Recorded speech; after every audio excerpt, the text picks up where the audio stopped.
ఒకప్పుడు జన్మభూమి, శ్రమదానం అన్నటువంటి పేరుతో మీ ఊళ్ళోని ఎంచుకోండి, మీ ఊరికి రండి, కదలి రండి, జన్మభూమిని మార్చుకుందాం అంటూ పాట పెట్టుకొని చంద్రబాబు గారు తిరుగుతూ ఉండేవాళ్ళు. దాంట్లో ప్రభుత్వానికి ఖర్చు ఏం లేదు, చంద్రబాబు గారు హెలికాప్టర్ ఖర్చు తప్ప.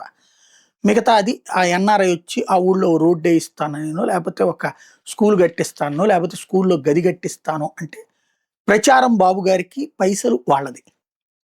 అట్లాగే ఇప్పుడు మరొక కొత్త ఫార్ములా తీసుకుని వచ్చారు. ఇప్పుడు అన్న క్యాంటీన్ అట్లా అనడానికి లేదు. ఎందుకంటే కొంత ప్రభుత్వపు సొమ్ము పెడుతుంది, దాంట్లో కూడా ప్రజలే విరాళాలు. ప్రభుత్వపు సొమ్ముతో ఆరంభించారు కాబట్టి గుడ్. ఇప్పుడు ప్రజల సొమ్ముతోనే చేపిస్తున్నాడు. దానికి డబ్బులు తగ్గినప్పుడు ప్రభుత్వం పెడుతోంది.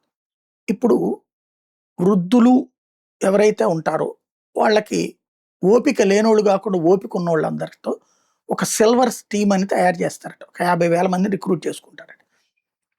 వాళ్ళందరూ ప్రభుత్వ కార్యాలయాల్లో, స్కూళ్ళల్లో ఇట్లాంటి వాటిలో పనిచేస్తూ మోటివేట్ చేసేటటువంటి వ్యవహారం.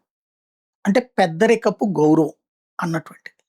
తద్వారా ఆ తరానికి గౌరవం ఇచ్చినట్టు ఉంటుంది. అది బాబు గారికి ఎసెట్ అవుతుంది.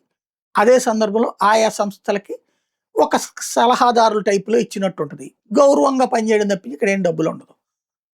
ఇప్పుడు మొన్న అదేది P4 అన్నారు, అది ఇంతే. ఇవన్నీ ప్రచార ఆర్భాటాలు.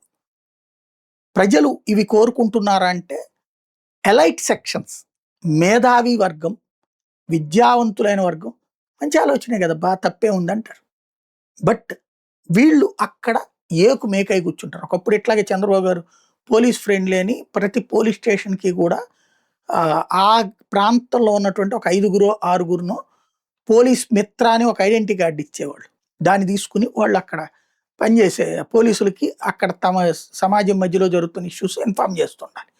ఒక రకంగా చెప్పాలంటే డెకాయిస్కి ఓపెన్ ఐడెంటిటీ కార్డు అనమాట. తీరా చూస్తే కొన్నాళ్ళు పోయాక వాళ్ళే సెటిల్మెంట్లు తీసుకురావడం బిగిన్ చేశారు. ఇప్పుడు వీళ్ళు ఒక టీచర్ గారు తన మీద బయట నుంచి ఉద్యోగంతో సంబంధం లేనివాడు వచ్చి సలహా ఇస్తానంటే ఒప్పుకుంటారా? ఒక ప్రభుత్వ కార్యాలయంలో బయట వాడు వచ్చి ఆల్రెడీ రిటైర్ అయిన వాళ్ళకి చాదస్తం ఎక్కువ ఉంటుంది. అది వీళ్ళు ఒప్పుకోలేరు. కాబట్టి ఇది అవసరమా అనవసరమా అంటే ఆ రిటైర్ అయ్యి ఖాళీగా కూర్చుని రోజు టీ తాగుతా, లేకపోతే ఏ జావ తాగుతాను కబుర్లు చెప్పుకుంటే వాళ్ళకి కాలక్షేపం ఒక ఇది ఉంటుంది. అది చంద్రబాబు గారి పట్ల పాజిటివ్నెస్ ఉంటుంది. అదే బాబు గారికి కాదు అసలు లాజిక్ అది.